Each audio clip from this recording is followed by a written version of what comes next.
Reading community વિશે તો તમે સાંભળ્યું જ હશે કે ઘણા બધા વાચકો હોય છે જે કોઈ એક જગ્યાએ મળતા હોય છે, જેમનું કંઈ વોટ્સઅપ ગ્રુપ કે સમથિંગ હોય છે, અને એ લોકો પછી એ વિશે વાતો કરે અથવા સાથે મળીને વાંચે છે અને એ બધી વસ્તુ.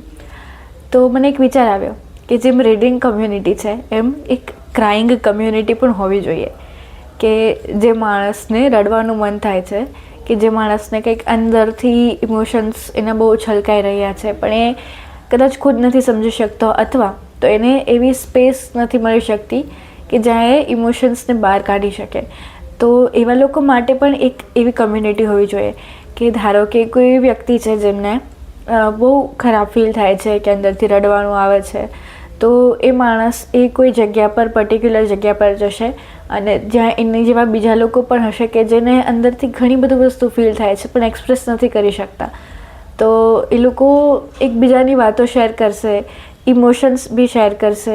એ કોઈને રડવાનું મન થાય છે તો બીજો સપોર્ટ કરશે, કોઈને કદાચ બહુ દુઃખ છે, રડી નથી શકતા તો વાત કરીને મન હળવું કરશે. તો એવી રીતે કંઈક હોવું જોઈએ. તમને શું લાગે છે? આવું કંઈક કરવું જોઈએ, અથવા તો તમને ખબર છે કે આવું કંઈ છે કોઈ જગ્યાએ, તો મને બિલકુલ કહેજો.